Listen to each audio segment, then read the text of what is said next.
Good morning. Today at Google, we are delighted to have Mr. Keith Law. Mr. Law is a senior baseball writer for ESPN, where he writes a column and appears frequently on television and other media outlets to offer his analysis. He was formerly a writer for Baseball Prospectus and worked in the front office for the Toronto Blue Jays. He is also a member of the Baseball Writers Association of America.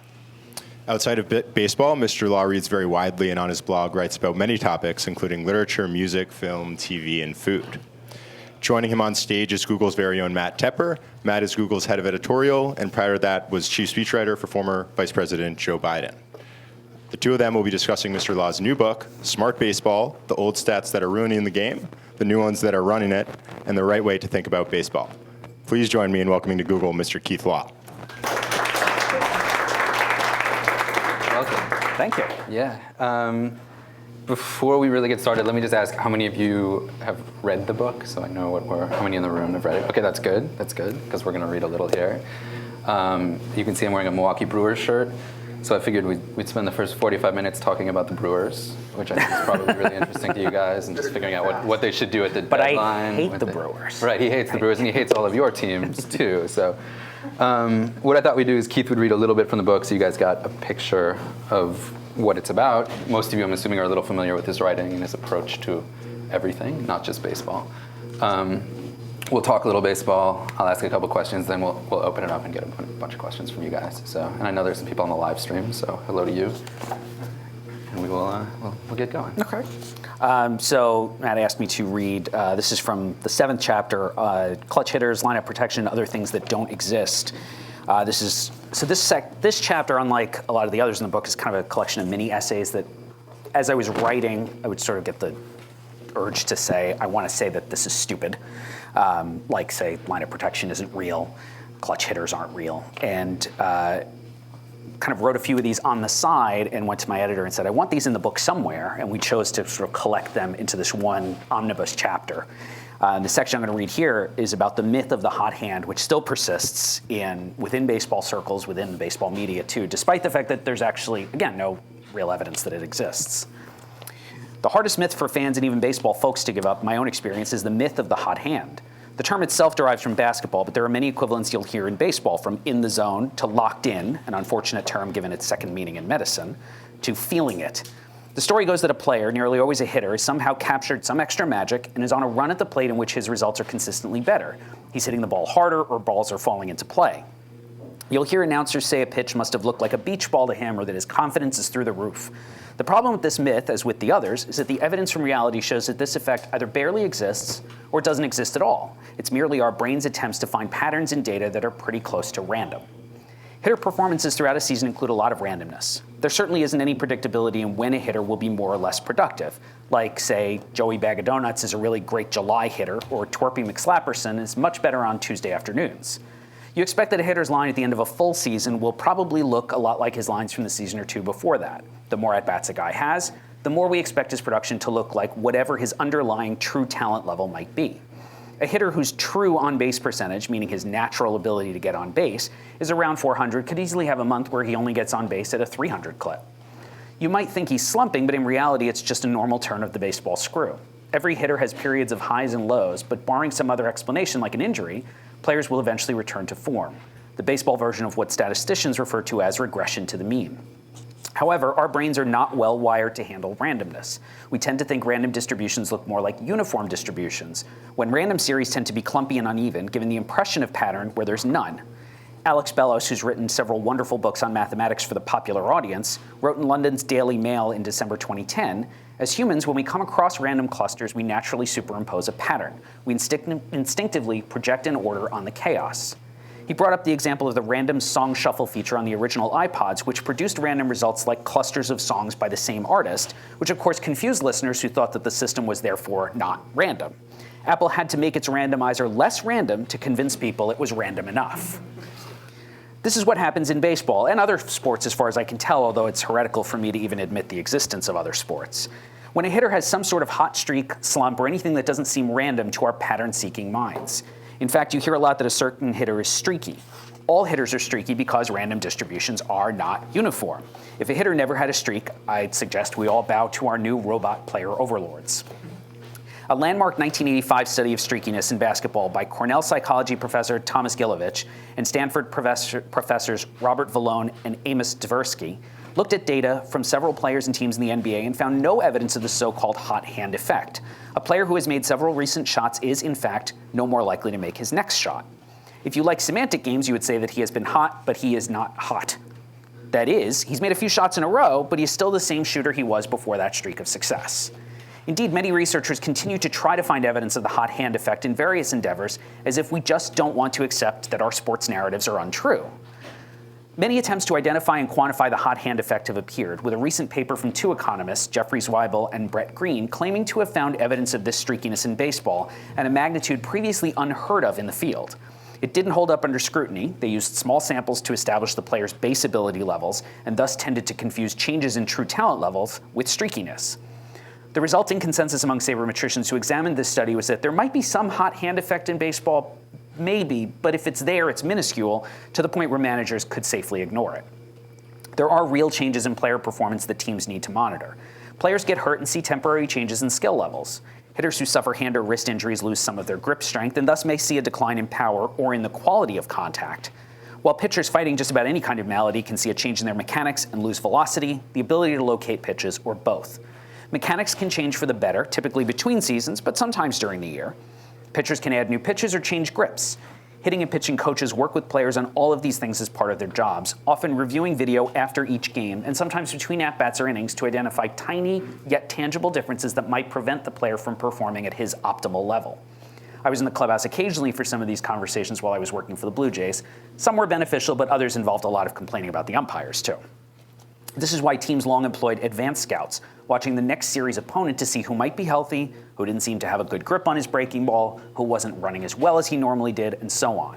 Today, some teams have dispensed with advanced scouts in favor of sophisticated video and computer systems that can track players and plays more thoroughly, often with young front office employees reviewing the results to provide detailed notes for the major league coaching staff. But none of this is hot hand nonsense. It's looking for physical, verifiable changes, not arguing that some player has been temporarily possessed by the spirit of Honus Wagner at the plate.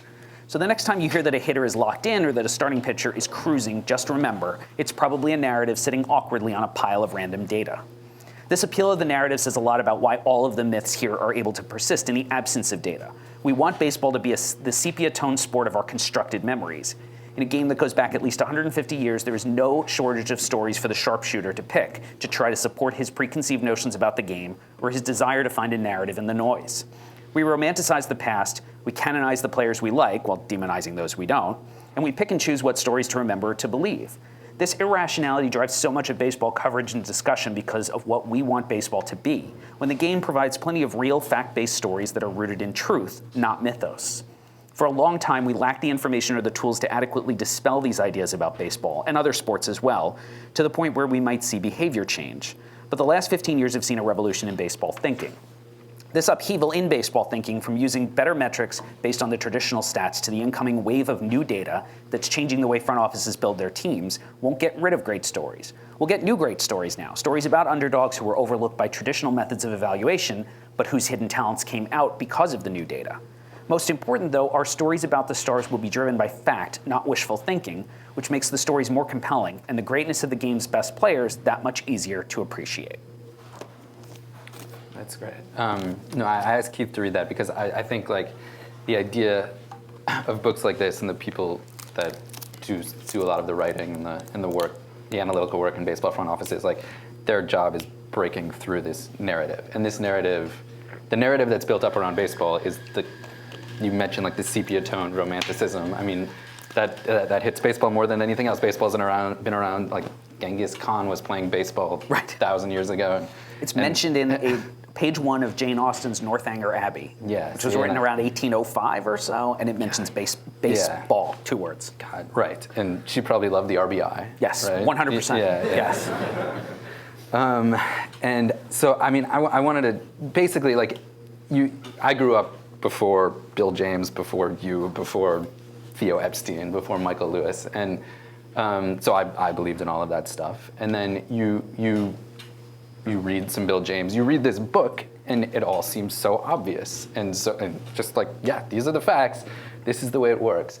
So then the trick is, I guess, busting through all that narrative. So tell me where you think we are in that process. And like, I guess a little bit of history too. Like, where do you think it really started? Is it Bill James? Is it because Michael Lewis decided to write a business book about baseball? Where do you think it all began, and where are we now? I think there have been several inflection points. Bill James was writing in the late 70s and all through the 80s, and really found no audience within the industry. He found a popular audience, a niche, but still enough, obviously, to keep publishing the books, to have a major publisher. But within the industry, it was kind of dismissed. This is an outsider, a non-baseball guy daring to tell us about baseball, and therefore he has nothing interesting to say. Moneyball was the first inflection point within the industry. The publication of the book, not the movie, which many of you know, I think the movie's terrible, but the book was actually important. The book, and the book gets some details wrong, some facts wrong, but it tells the right story.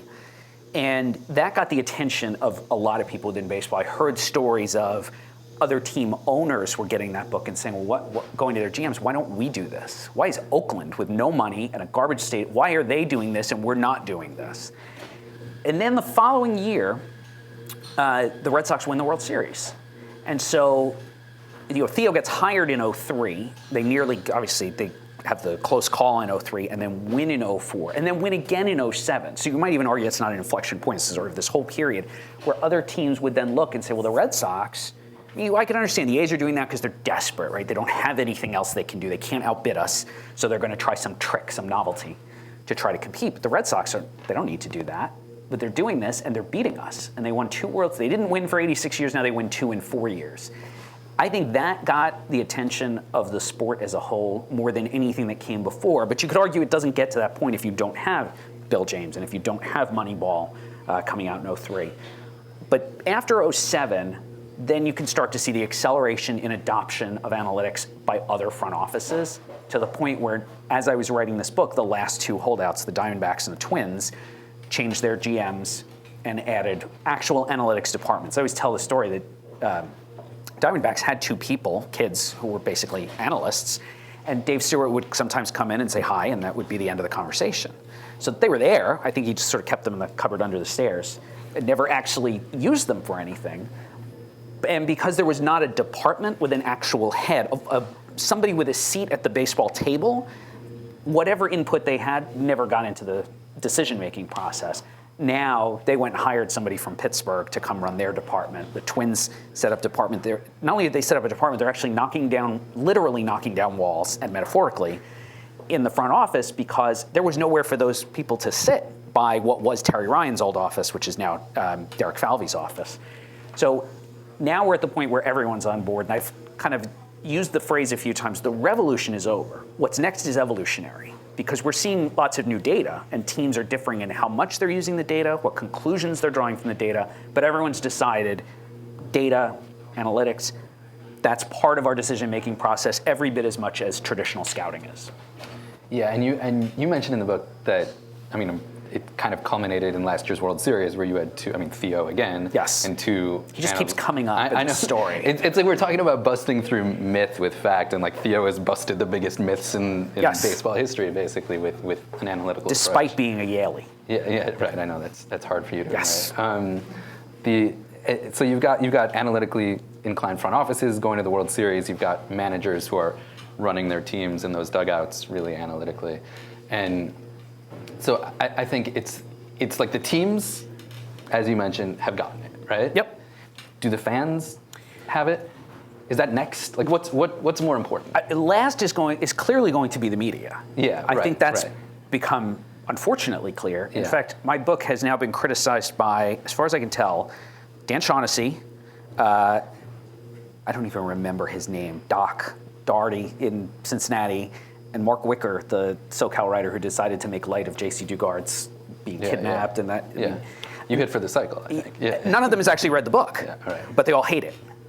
which to me is a little bit of a badge of honor, right? You're not going to like it, and I'm very specifically saying your style of writing and your way of thinking about the game is just wrong and totally out of date and out of sync with the way the industry is thinking. If all 30 GMs look at you and say, that's not how this works, then you're not doing your job. As a member of the media, look, I may introduce ideas, I may talk about players and differ on details from the way front offices think about these things. But ultimately, my job as an analyst of the industries, I have to know what and understand what all 30 teams are thinking philosophically. Even if I don't agree with a specific move, like the JD Martinez trade, I can at least understand what their overall direction is. Just so for all 30 teams to have adopted analytics and for various writers, and a lot of writers in the media, beat writers and national writers, to still say, no, it's wrong. It's not going to work. Dude, you lost. It's over. So either adapt and accept that this is the way of the industry, whether or not you like it, or go write about something else. Yeah. No, but if you think about you worked in the front office and you were doing analytics in the front office, and your impact has been larger since you entered the media, right? Like you've got, it's a tougher one to topple almost. And I got in early enough on the media side too that I was, at the time, one of the few voices in the mainstream media who was talking about this stuff, who talk analytics and then who could also talk about the scouting side too, which is very sort of close to my heart, just going out and seeing players. Now there are a lot more voices doing that, which is great, because it would kind of be lonely, being the only one saying, oh, I'm right, everyone else is wrong, and I'm right. It's not really the most comfortable position in the world, certainly, and you take a lot of heat and a lot of abuse for it. Yeah. Now, there's not only are there more voices in the media, so the balance has shifted. There are certainly still people who are holdouts, but there are more people in the media, and there are more media outlets talking in these terms. But also, who are the front office guys going to gravitate to? They're going to talk to the people who speak their language. So that's why you can go to read my stuff. It's why you can go read Eric Longenhagen on Fangraphs. And we've got good info because they want to talk to us because we speak their language now, and the old guard maybe doesn't. Yeah. And then as far as the fans, so I guess the storyline about just a bunch of nerds with pocket protectors who never played the game, that seems to be. I don't even have a pocket. You don't have a pocket, yeah. But you would have a protector in there. Yes, of course. My dad was an electrical engineer his whole career, by the way, too, and owned pocket protectors and a slide rule. And a slide rule. Yeah. I only know what a slide rule is because he had one. Yeah. There are plenty of slide rules at Google. That's how we do most of the engineering. Right. Yes, exactly. That's the algorithm, the search algorithm. Yeah, right? Yes, it's all by slide rule. Absolutely. Yeah. Very well protected pockets here. And my mother's name is Lynn, too, which I always thought, so you married the natural logarithm, right? That's the joke? Yeah. She didn't see it that way. The fans, though, so there's an argument out there that, this sucks the fun out of baseball. Yeah. And I don't think the people in this room believe it, but it's basically it's all numbers. What happens on the field and all this stuff we grew up loving, like the storytelling and all of that, it gets sucked out of it. You do a good job in that chapter of explaining how new stories get told, but what is your ultimate argument to the fact that no, this actually makes it more fun? There's two responses I have to that. One is just that I consider myself like a learner. I enjoy knowledge, knowing more about whatever it is I'm interested in, whether it's baseball or literature, cooking, whatever. I want to know more. I'm always looking to learn more as much as I can. So anything that lets me learn more, to understand more about baseball, is going to make the sport and consuming the sport more enjoyable for me, understanding why that happened. Even the basic thing of, so that ball that was just hit up for, hit to the gap for a 2-run double. Well, did the hitter hit a good pitch? Did the pitcher execute his pitch? Did he miss? He missed his location? Did the breaking ball come out of his hand too early? You're always looking for an explanation. Even the play-by-play guys and the color guys, as they're describing the game, they're trying to explain what you just saw. Now we actually have data to answer some of those questions and maybe get correct answers, whereas previously it was a lot of guesswork. To me, that doesn't make it less fun. We're not saying stupid stuff as much as we used to, and we're not guessing as much as we used to, which makes it much more enjoyable for me. I can also look, Aaron Judge is one of the biggest stories in baseball this year. Is he less fun because we know the exit velocity of because he's actually setting exit velocity records? I don't hear anybody complaining, I wish he didn't hit the ball that hard. Or I wish I didn't know how hard he was hitting the ball. Like, people want to know that information. They want to know how fast Byron Buxton runs. I'm still kind of flummoxed that Byron Buxton's sprint speed numbers are better than Billy Hamilton's, because I would swear to you Hamilton is the fastest guy I've ever seen on a field. I might have said Buxton was second, but it turns out I had them wrong. And my eyes are telling me something different, but the data doesn't lie. Don't lie. That, okay, Buxton's faster. And to me, that's much more interesting to know the truth and to then be able to think, all right, well, what did I see? Why did I think the other thing? Why is it the belief that I had previously turned out to be incorrect? So I don't think we're lacking for great stories. I don't think we're lacking for interesting players. And we're still going to have guys who pop up out of the 18th round or the 25th round who defeat the odds or make some change and end up having significant roles in the big leagues. I had a blog post this morning about a 31st round pick for the Red Sox he was picked in 14. He missed all of last season with some injury and showed up this winter with a couple more miles an hour on his fastball. And I saw him use 92, 97. His last name is Duran. Now, he's in Lowell. I don't know if he'll ever get there, but if he does, that's a great story. That's a 31st rounder who some scout, that's probably one scout, identified this guy as having the ability, athleticism, maybe the makeup. If there was any analytics, any data on him at all, it was probably pretty minimal. Those stories aren't going to go away. And I think having more open-minded people in front offices mean we may get more of those stories. We're less likely to just dismiss a player because he was a low draft pick or he got a tiny bonus out of the Dominican. We're more willing to just say, where you came from doesn't matter. It's what you're actually doing today that's going to determine your progress through the system. Yeah, I mean, you're talking to a company built on the flow of information, and like we believe in that. These are my people. So, yeah. Yes. So okay, we've conquered front offices. We're working on fans. I have a question about players. Mm-hmm. So, it seems like I hear a lot of players either in post-game interviews or former players who are in the box now or in the media, who talk about this stuff like they believe it. Talk about the narrative myth stuff like they believe it. They talk about RBIs, about how important they are. They talk about chemistry. They talk about the hot hand. They talk about all the things you kind of debunk in that chapter. And then you're like, well, they did play the game. Like, they know if chemistry does it. Like, they should know better that chemistry does or doesn't exist. Mm-hmm. So have you tried to convince players of this? I mean, like, what does it take to make...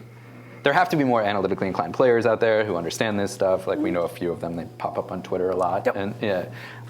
But there are still, like, when you're talking about getting the media right, like, there are a lot of former players in the media, and they're kind of spouting this stuff. And it does make you... it probably doesn't make you question it at all. But if I'm hearing David Ortiz talk about but if I'm hearing like David Ortiz talk about like the chemistry of the 2004 team, I mean, you just disregard it, right? It's kind of in one ear and out the other too. And of course, a lot of people within baseball will tell you, it's not that chemistry breeds winning; it's winning breeds chemistry, and losing breeds bad chemistry too. I mean, the Orioles. You would hear for years that Buck runs a great clubhouse there and everyone's on the same page, is good chemistry. Well, now they're losing, and suddenly you hear a little sniping about Showalter, too. That's not a coincidence. And I don't think Buck has changed. At his age, I doubt he's changed his style much at all, and certainly not from last year, this year. It's that the results are changing, and then that's changing the attitudes or the feelings in the clubhouse at this point. I also will say, too, having done a handful of games where I've been in the booth trying to do color or doing when we still had Baseball Tonight, there is a constant temptation when you're doing live TV or radio too, to answer every question. You have to do this job, at least to do my job, you have to be willing to say, I don't know. And I don't think anyone really wants to do that. You're worried you're going to sound stupid. I think you actually sound better if you admit you don't know the answer to something, either because I don't have the information at my fingertips or because we just don't know. But to say, I don't know why that happened. Why is this player better than he was last year, or was he worse than last year? No, I don't actually know. Someone's asked me Luis Severino he's been different in a lot of ways this year versus last year. He's got a better slider than he's ever had, and he's throwing it a tremendous amount more. That's part of the difference. But I criticized his delivery in the past. Well, does it look better this year? I have not physically gotten to see him live from the side to say if it's any different. If I didn't see that angle, I probably couldn't answer the question. So the answer is, I don't know. It bothers me not to have the information, but I have had to teach myself to say I don't know to questions TV, radio, wherever, rather than to just make up an answer. And if you want to make up an answer, those narratives, those myths, they're really good for that. They fill the air quite well. They sort of expand to fill all of the dead time allotted to them. And then you don't have the dead air on a TV broadcast that I think a lot of people in the business fear or are just taught to fear. You got to say something, right? I'm coming to you, you got to answer the question. And I don't know is, we're almost taught that I don't know is not really an acceptable answer, even though I would say it's often the best answer if it's the right one. Yeah. I want to ask a couple more questions, and we'll open it up to you guys. And shifting gears a little bit to the one place where like myth making and narrative probably owns everything, and you write about, which is the Hall of Fame, right? Yes. So, I mean, that is a museum. It exists to tell the story and the history of baseball. But as we know, like who gets in and out that's big business. There's a lot that goes into that. Yep. And it seems to be changing for the better. Yes. And will continue, like as the voting pool gets more diverse, both in demographically and in people who view the game like you do. We're assuming that things will happen. Things will get a little better, and like the Lou Whitaker situation won't repeat itself. Right. And that's why I told the story of why Whitaker, for those of you who don't know, just real quick, he got 1 year on the writer's ballot. He did not get the 5% required to even stay on the ballot for a second year. He fell off, and that's it. He can't be considered again for, it's either 15 or 20 years now. His original eligibility had to expire, and then he would come up on whatever they're calling the Veterans Committee these days. Maybe he eventually gets in. It's not that likely, but by raising the point, saying this guy, not only should he have gotten more consideration, he should have gotten in, the next time there's a Lou Whitaker type of candidate, maybe he'll just get a more thorough hearing from the writers rather than simply being one and done. Yeah. And so the Lou Whitaker thing, I mean, he does a very good job in the book, if you should read the chapter on the Hall of Fame, of explaining the Lou Whitaker situation. And I grew up in the 80s, and I'm a Brewers fan, so at that time they were in the AL Central, and so I saw a lot of Lou Whitaker and Alan Trammell. Those guys were Hall of Famers to me. Like, and they were spoken in contemporary news accounts too. They were spoken of as these guys are going to the Hall of Fame. Wouldn't it be great if they went in together? Yeah. Not neither of them's ever going to get in, right. Which is what turned out, which at least to this point is what has happened. Yeah. So you nod in the book that there might have been some racial undertones to his not getting in. Yes. And that's messy in its own way. Now that was what, 10 years ago? How many years ago would it have been? It was a while ago. Whitaker's 1 year on the ballot was around 2000. Right, so long time ago. Yep. So as we mentioned, like the demographics have changed. It's still a lot of crusty old white men, but for the most part, it's changed. Yes. Would Lou Whitaker get into the Hall of Fame today? Yes, it might take the full 10 years. We just saw that with Tim Raines. Yeah. But he certainly wouldn't be one and done. Yeah. There would be enough of well, first of all, there would be enough writers right out of the chute who would look and recognize using wins above replacement or other total value stats who would vote for him immediately. He's the highest WAR offensive player not in the Hall right now? Is it right? him or it's him or Gritch? I think he's a little bit ahead of Gritch, Okay. or it may. And I just read Jay Jaffe's book on the Hall of Fame too, where he actually ends up making the case for Gritch, and I sort of was like, that's perfect. You just put our two books together, and you got second base. We're covered there. If Whitaker isn't the top, he's very close. He's one of the more egregious omissions outside of like Bonds, that's a whole separate. I mean, I would vote for Bonds. I wanted to get there. Okay, well, we'll get there in a second. Yeah. But there would be such a chorus for the next Lou Whitaker. And part of why I discussed Mike Mussina then in that same chapter too was, as I was finishing the book too, I kind of thought Raines was going to get in, and he did. I'd already sort of wrapped. But I wrote this thinking Raines will probably get in on this last ballot. I'm not going to spend a lot of time on him. He'll be in, which it took forever, but at least he's in. Who might be the next cause for those of us in the media or the fan base who are more statistically inclined? And I thought Mike Mussina, who is, I think of the non-PED suspected pitchers, I think he's the highest WAR guy not in. Yeah. And his case is particularly good for a lot of the arguments I'm trying to make in the book too, because he does so much better on advanced stats than some of the traditional benchmarks we'd used. But also I was thinking, let's light that next fire, right? Let's just get started on the next guy. And I think Mussina is going to get in, but to say we helped get Raines in, we helped get Blyleven in, and I'm not saying I personally had anything to do with those, but those of us who are analytically inclined pushed for certain candidates. Who might be the next guy we should push for? And Mussina, to me, was the most deserving of guys who are still on the ballot. Yeah. Yeah, no, and he seemed, like you said, a good case for you because he never won 20 games, right? Or His last season, he sort of limped to the 20. I shouldn't even say it like that, but he got the the 120 win season, and it almost seemed like he got it because he knew he needed to check it off, which is, that's silly. Right. Never won a Cy Young, never finished in the top, Right. whatever. Yeah, Right. all of that, all of the traditional stuff. So quickly, you mentioned Bonds. The voting pool's changing. Barry Bonds is the best player of the lifetime of everybody in this room, Yeah. I believe. Will Alex Rodriguez, will Roger Clemens, Yep. will they end up there? I think Bonds is going to get in. I think that's almost inevitable at this point.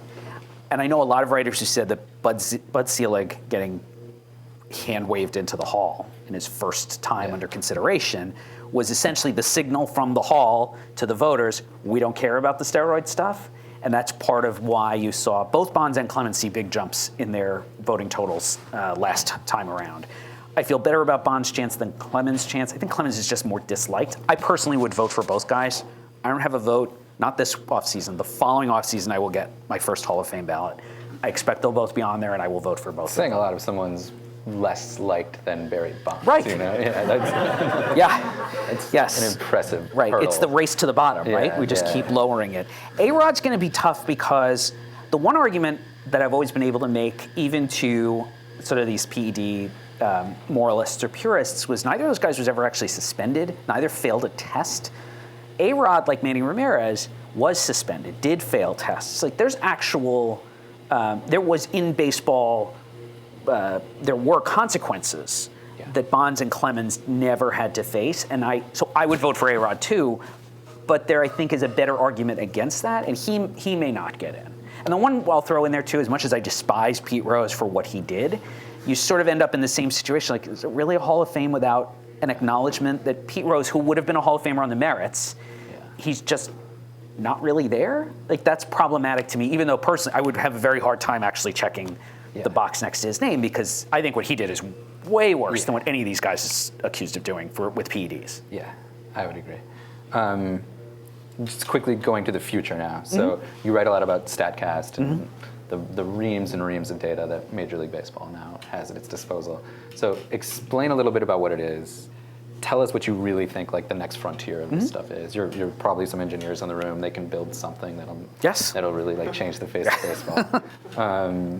Like where do you see like technology taking the game? That's the next step in the data evolution that I hinted at earlier.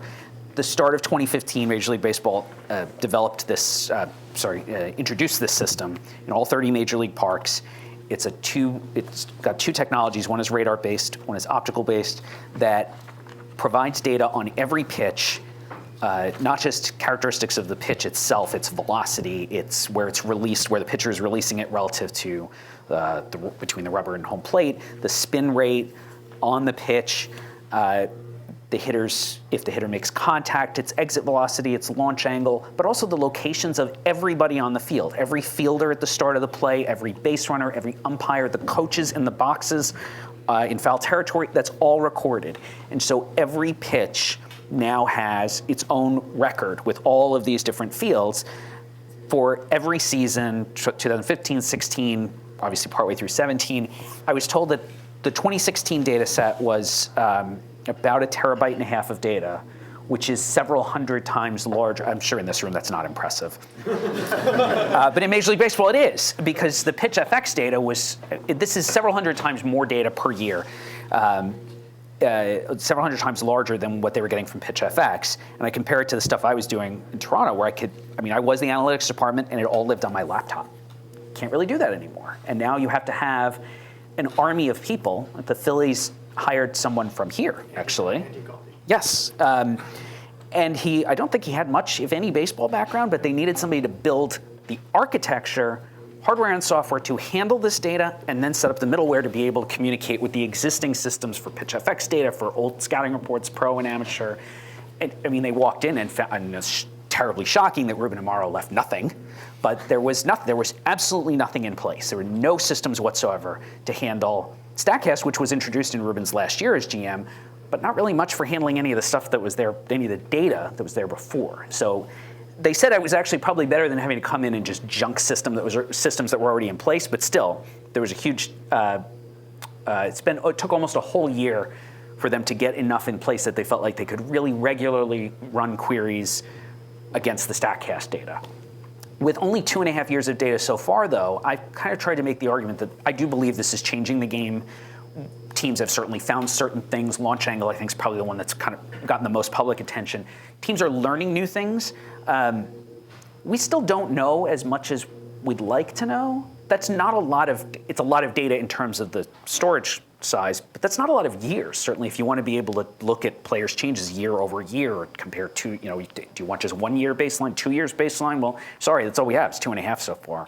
I would say we probably need 4 or 5 years of data to be able to draw some more serious conclusions about what does spin rate mean on especially the example I love to give is spin rate on a fastball. When I learned to scout, if I was talking about spin, that was a breaking ball. No one ever talked about whether a fastball could have different spin. It was its velocity. We talk about its movement, its visual movement, but the idea of talking about its spin rate it wasn't an idea. Nobody discussed it. Now we have data on that, and the guys at Major League Baseball, Corey Schwartz, Tom Tango, that whole team, I sat down with those guys and they showed me a chart just from last year that graphed velocity against spin rate, and it turned out that high spin rate, high velocity obviously is great if you can do that. Average velocity, high spin rate was pretty good.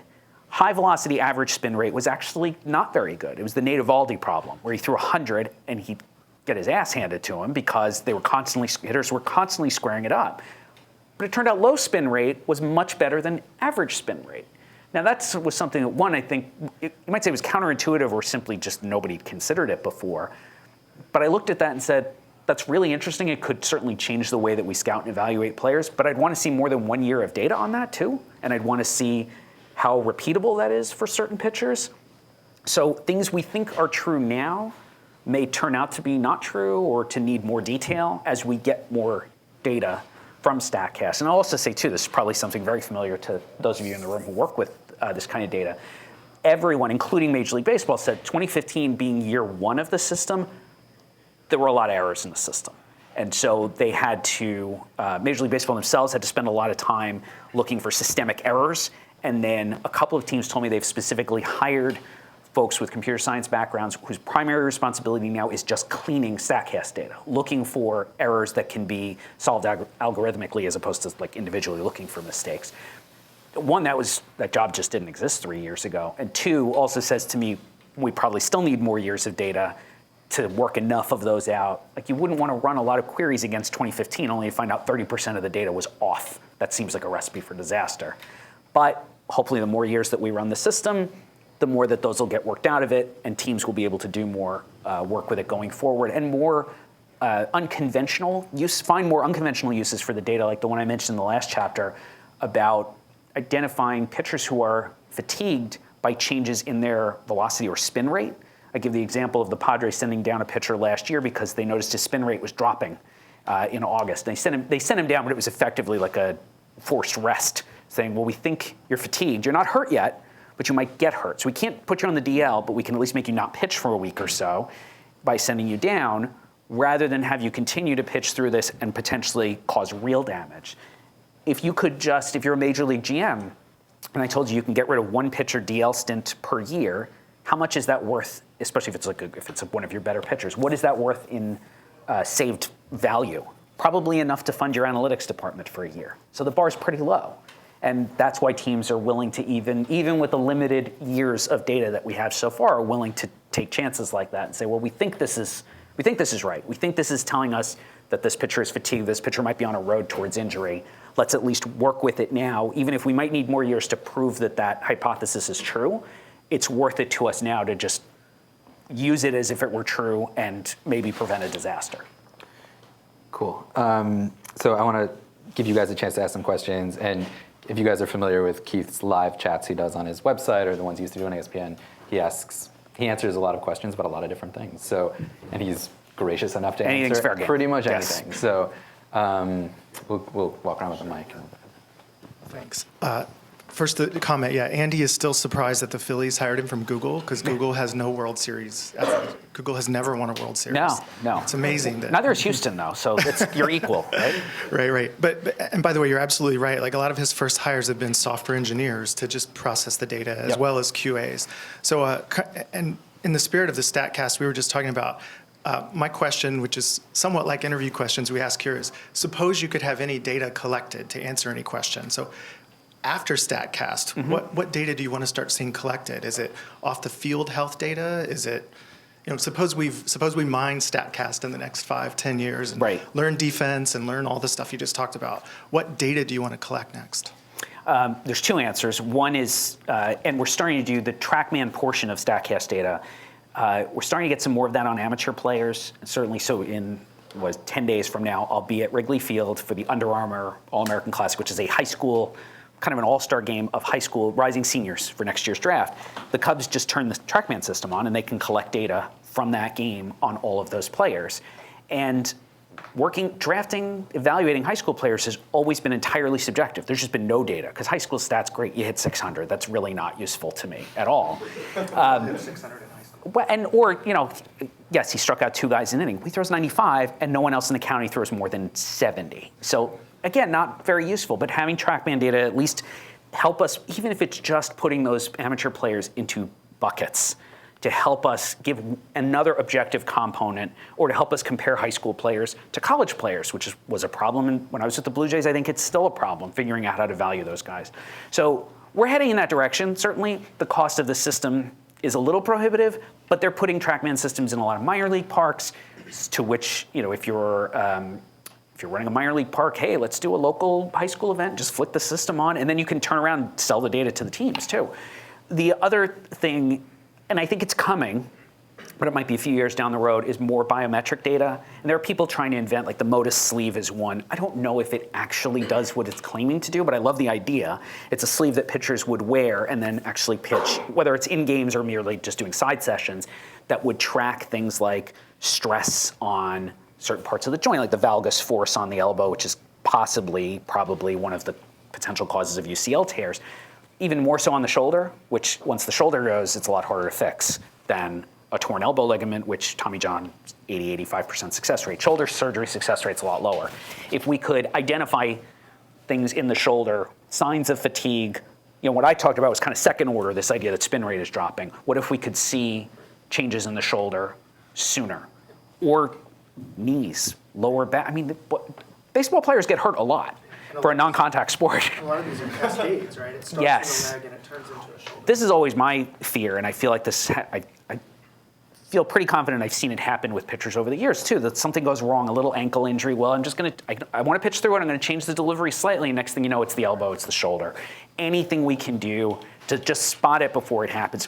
Players are always going to get hurt, especially pitchers. But if we can stop it before it gets too far, that, like I was just saying earlier, I mean, that's a huge financial savings, and I think it makes it a better product. We want the better players on the field, and my I hate everything sort of running gag on Twitter every time a pitcher blows out.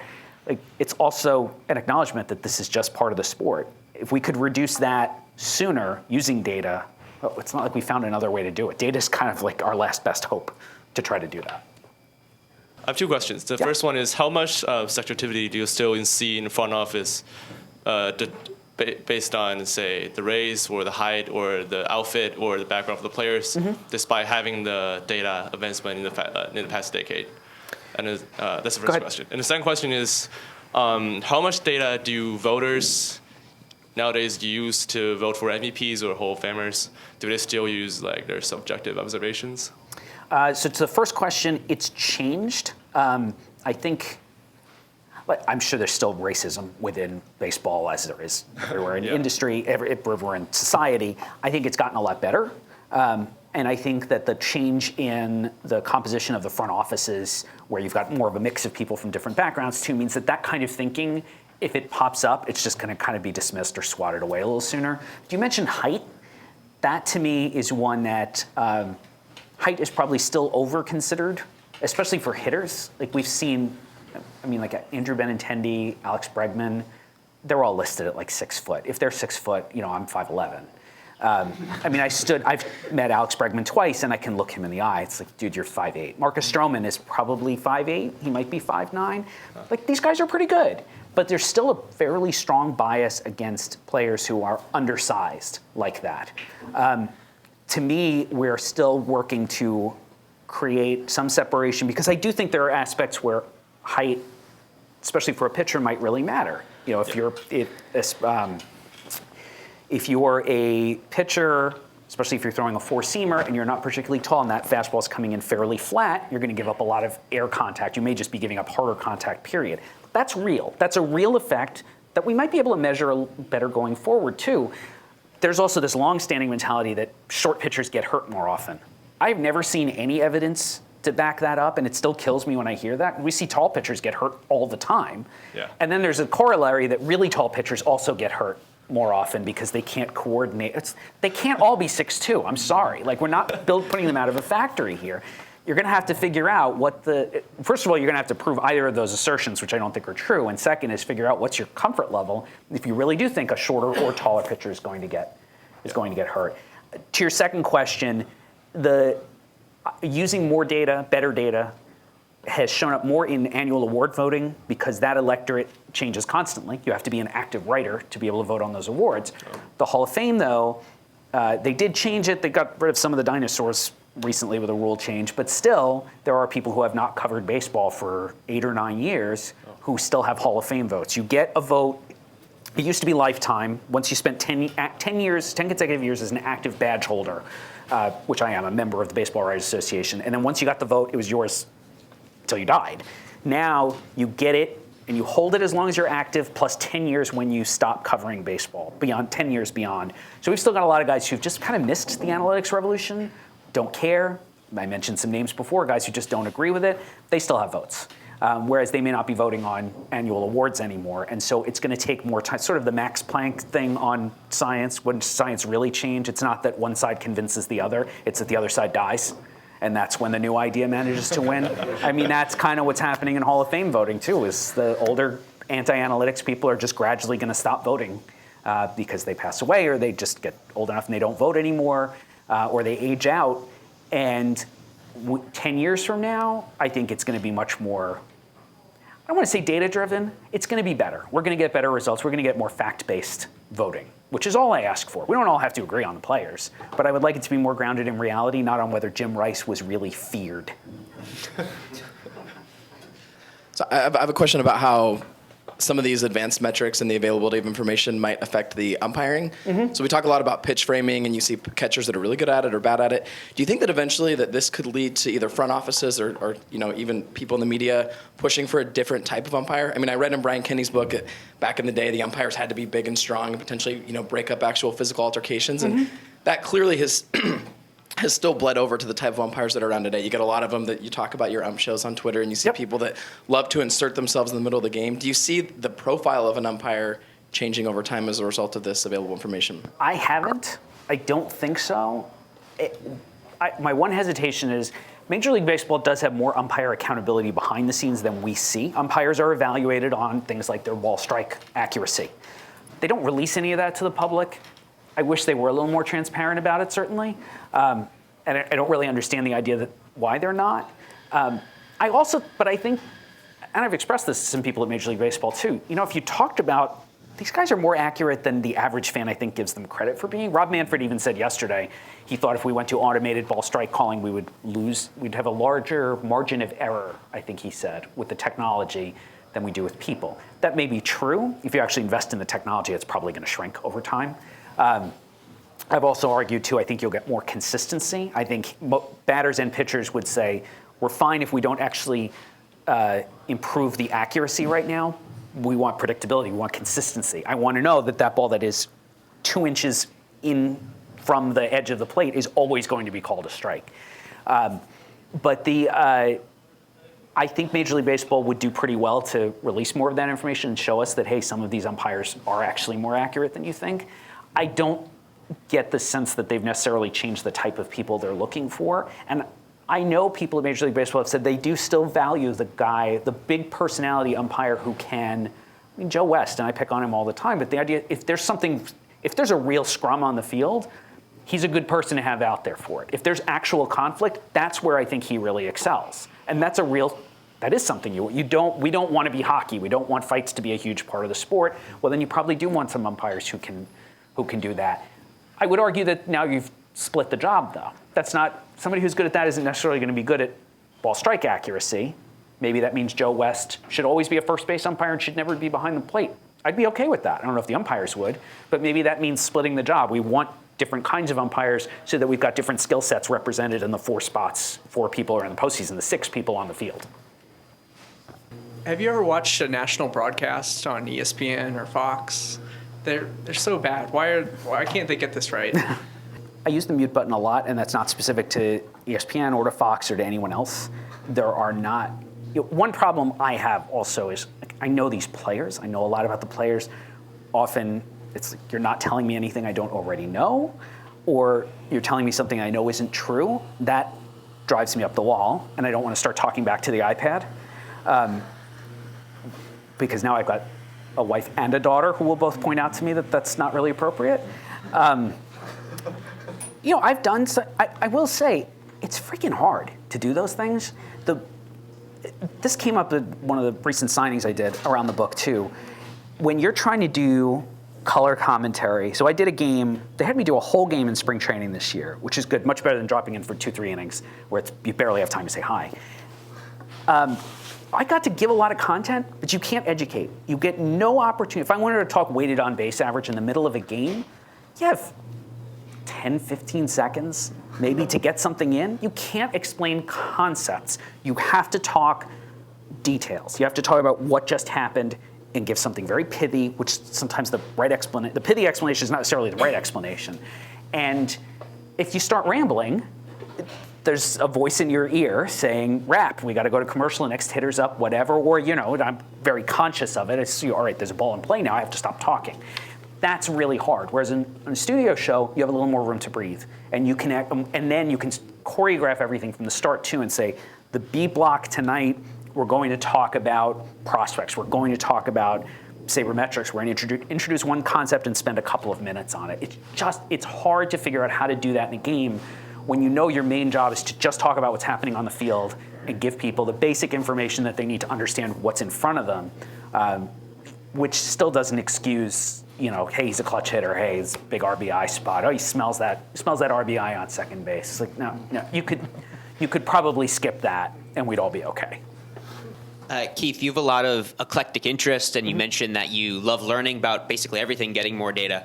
So other than baseball, what's something in either your personal life or out in society where you would just love more data? Oh, that's a really good question.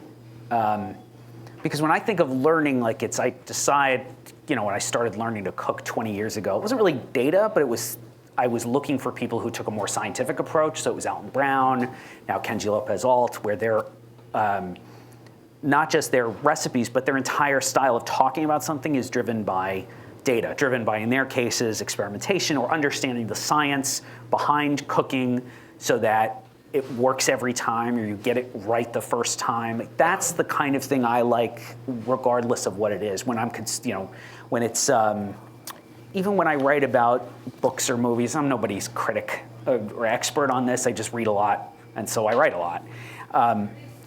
But you'll notice a lot of my reviews, they sort of follow certain patterns. There's certain things that I'm specifically looking for.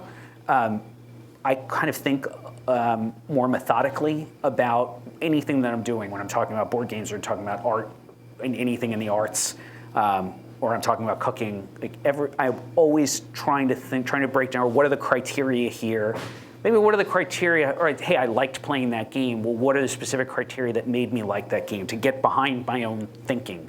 So that's probably not an exact answer to your question because I'm not sure. I'm not thinking of an interest of mine where I could necessarily say I want more data on that, but it's that the whole sort of more rational, analytical way of breaking down my thinking on everything.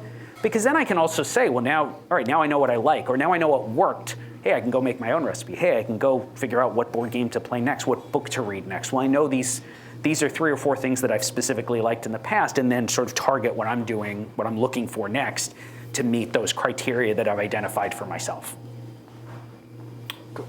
Like combining the love of cooking and the love of baseball, I put out a call to some folks, baseball fans at Google, and one of the questions that came back was, with your love of both things, what stadium has the best food?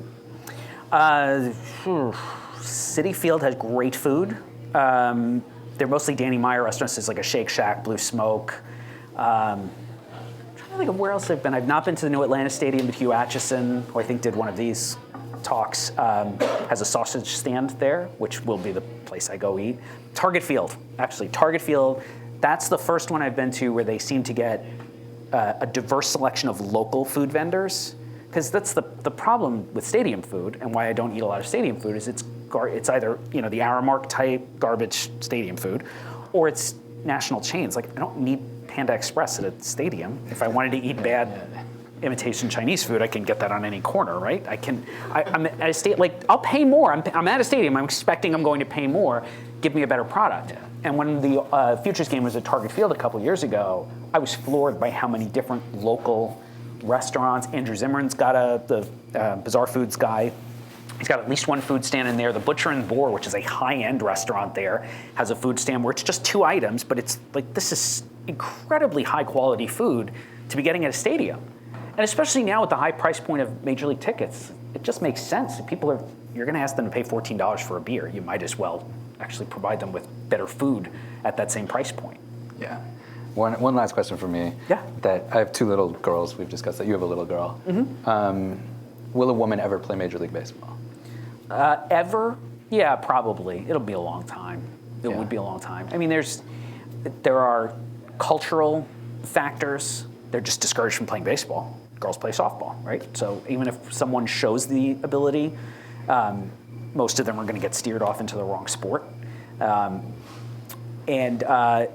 You asked earlier about biases around size. I mean, that's always going to hurt. It's going to have to be a woman who's exceptionally tall, exceptionally strong. She's going to have to be more.